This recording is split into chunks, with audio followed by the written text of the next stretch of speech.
Hello, আসসালামু আলাইকুম। সবাই কেমন আছেন? সবাইকে ওয়েলকাম করছি আমার নতুন আরেকটা ভিডিওতে। তো সন্ধ্যাবেলা আপু হঠাৎ করে ফোন দিল। ফোন দিয়ে বলল যে, "চল আমরা একটু রেস্টুরেন্টে যাই, কিছু খেয়ে আসি।" তো যেই বলা ও বলার সাথে, সাথে হচ্ছে আমি ৫ মিনিটে রেডি হয়ে গেলাম যাওয়ার জন্য। তো ফুড ফ্যাক্টরিটা হচ্ছে আমার বাসার একদম কাছে, তাই তাড়াতাড়ি চলে আসলাম। তো এখানে আসার মূল উদ্দেশ্য ছিল আমি রামেনটা ট্রাই করব ভোলাতে। এই ফার্স্ট অফ অল রামেন ওরাই নিয়ে আসছে। তো রামেনটা নাকি অনেক মজা হয়, যার কারণে আমি ট্রাই করার জন্য আসলাম। কিন্তু এখানে এসে শুনলাম যে আজকে নাকি রামেনের যেই শেপ ছিল সেই শেপ নাকি ছুটিতে আছে, যার কারণে আমরা হচ্ছে রামেনটা পাবো না। তো তারপর আর কি করার, তারপর হচ্ছে অন্যান্য খাবারগুলো, পছন্দের খাবারগুলোর অর্ডার দিয়ে দিলাম। তারপরে এই যে এখানে বসে আছি, মন খারাপ করে রামেন পেলাম না, যেটার জন্য আসলে আসলাম সেটাই পেলাম না। আর আমার সাথে এরকম হয়ে থাকে সব সময়, এটা কোনো ব্যাপার না। তারপর এখানে চলে আসলাম। আর আমার সবসময় ফুড ফ্যাক্টরি রেস্টুরেন্টটা হচ্ছে খুবই ভালো লাগে। আর ওদের প্রত্যেকটা খাবারের প্রাইস একদমই রিজনেবল থাকে। তো আমি যে খাবারগুলো অর্ডার করেছি সেগুলো চলে আসছে। তো আমি এখানে আমেরিকান চপসিটা অর্ডার করেছিলাম, সাথে হচ্ছে থাই স্যুপ, কারণ তাপ্তির হচ্ছে থাই স্যুপ খুব পছন্দ।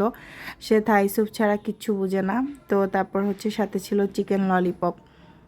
আর ওদের কিন্তু খাবার অনুযায়ী দাম একদমই রিজনেবল। আর খাবারের মান সবচেয়ে বেশি ভালো লাগে আমার ওদের। আর আমেরিকার চপসিটা এত মজা ছিল ওই দিন, এত মজা হয়েছে যা বলার মতো না, এটা দেখলেই বোঝা যাচ্ছে। স্যুপটা আমার কাছে অ্যাভারেজ লেগেছে, আর চিকেন ললিপপটা ওদের মজাই হয়। আসলে ফুড ফ্যাক্টরির কথা নতুন করে আর কি বলবো, ওদের প্রতিটা খাবারই অনেক মজা হয়, সবসময় বেস্ট হয় ওদের খাবারগুলো। এই ফুড ফ্যাক্টরিটা আমার বাসার কাছে হতে আমি প্রায় সময় হচ্ছে এখানেই চলে যাই। কথায় আছে না, দামে কম মানে ভালো, সেরকম যদি খেতে চান তাহলে হচ্ছে ভোলার মধ্যে ফুড ফ্যাক্টরি হচ্ছে বেস্ট। একদম সব কিছু খাবারগুলো থাকে স্টুডেন্ট বাজেটের মধ্যে। ওদের এই রেস্টুরেন্টে আমি যতবারই আসি ততবারই দেখি ভিড় লেগেই থাকে। আমি যে একটা সুন্দর মতো একটা ভিডিও নিব তা একবারও পারি না, সব সময় লোকজন একদম ভরপুর থাকে।